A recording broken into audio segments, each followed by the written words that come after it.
कई लोग कहते हैं गुरुजी क्या दूध चढ़ाना जरूरी है शंकर पर? कई लोग कहते हैं गुरुजी क्या दही चढ़ाना जरूरी है शंकर पर? शहद चढ़ाना जरूरी है? घृत चढ़ाना जरूरी है? शक्कर चढ़ाना जरूरी है? शिव महापुराण की कथा कहती है 5 चीजें शंकर भगवान पर चढ़ती है। दूध अर्थात घर में लक्ष्मी की वृद्धि करता है, इसलिए चढ़ाया जाता है।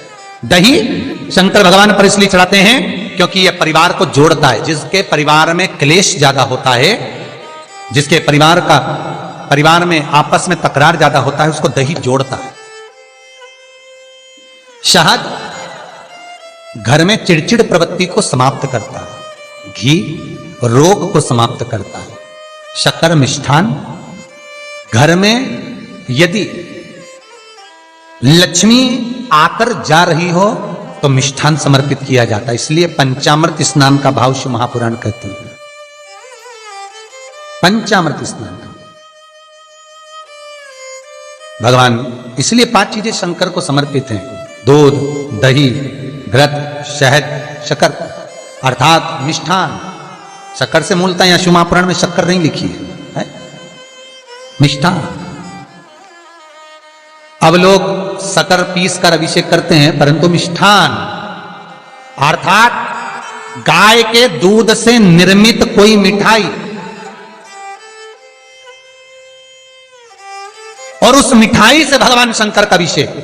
अब लोग भले शक्कर रखने लगे शंकर जी के अभिषेक में, पर यहां शक्कर नहीं लिखा है, यहां मिष्ठान।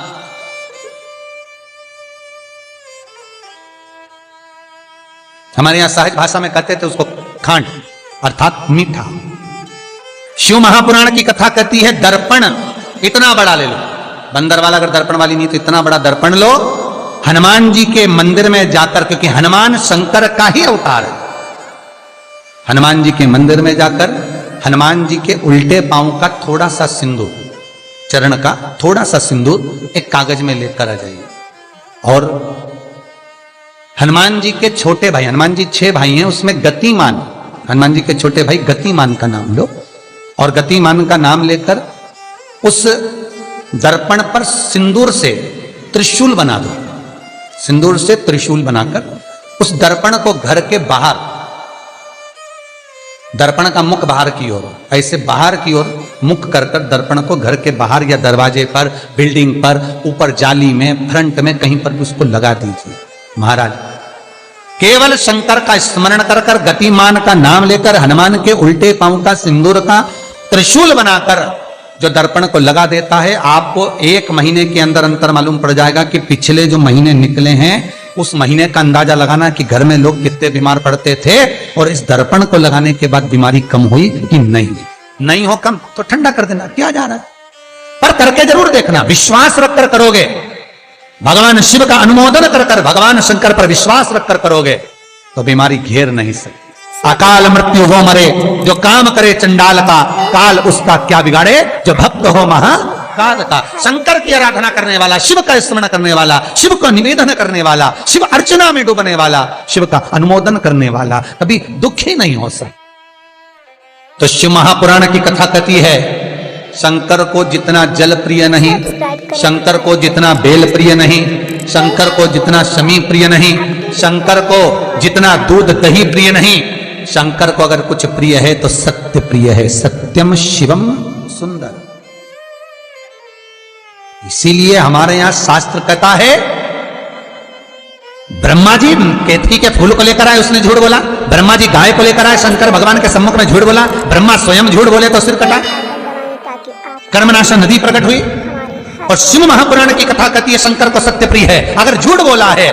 इसीलिए शिव महापुराण का स्पष्टीकरण किया जाए, वर्णन किया जाए तो पहले के समय में अदालत नहीं होती थी, पहले के समय में पंचायत नहीं हो सकती थी, पहले के समय में कोई सभाएं नहीं होती थी, पहले के समय में कोई निर्णायक मंडल नहीं होता था, पहले के समय में केवल एक निर्णय होता था।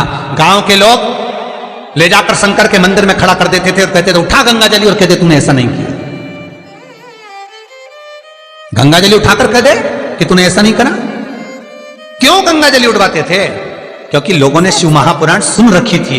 शिव महापुराण में श्री वेद व्यास जी वर्णन करते हैं कि शंकर के मंदिर में, शंकर के ओटले पर, शंकर के मंदिर के अंदर, शिव की चौखट पर, शंकर के अनुमोदन में शिव महापुराण के अंतर्गत शंकर के अनुमोदन में शिव मंदिर में शिव चौखट पर अगर कोई भूल से भी झूठ बोल देता है तो उसकी जिंदगी नरक जैसी निकलती है महाराज। इसीलिए कहते तो उठा गंगा जली और कह दे तूने ऐसा नहीं उठा, बोल दे। आपके भी जीवन में अगर किसी को कष्ट है, फिर निवेदन करूंगा, मंदिर में अगरबत्ती भले मत लगाओ, मंदिर में दीप भले मत जलाओ, मंदिर में पेड़ा भले मत चढ़ाओ।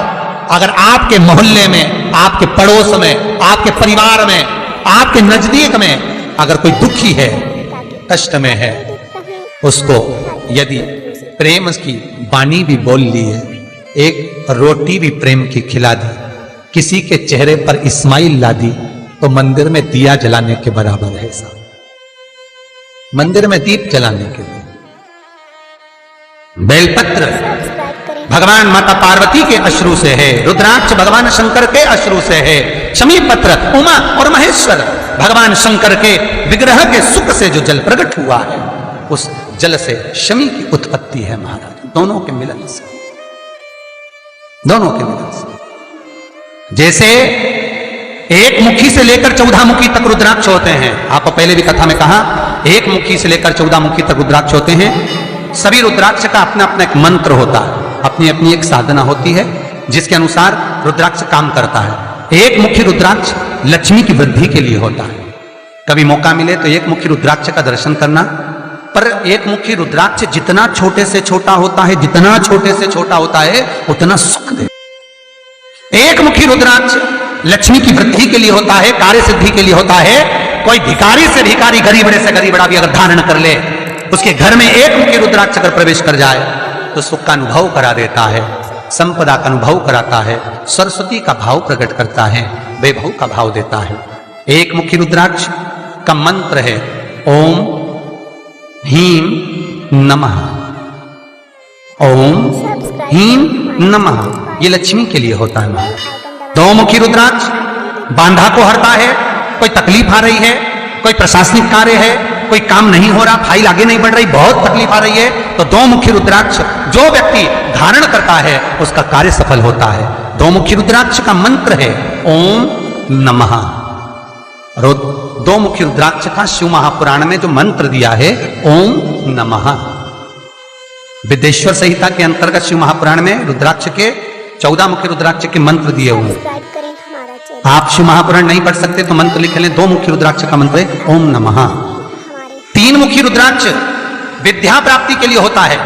कैसा भी अनपढ़ से अनपढ़ व्यक्ति हो, जिसको विद्या में रुचि ना हो, पढ़ ही नहीं पा रहा हो, चित्त वृत्ति ही ना लग रही हो, मन ही ना लग रहा हो, परसेंट कम से कम होते जा रहे हो, 3 मुखी रुद्राक्ष उस बच्चे के गले में लाल धागे में डाल दीजिए। नहीं डाल सकते तो बच्चे के कमरे में जहां वो पढ़ता है, विद्याध्ययन करता है, उसके कमरे में लगा दीजिए। 3 मुखी रुद्राक्ष का मंत्र है ओम क्लीं नमः, ओम क्लीं नमः।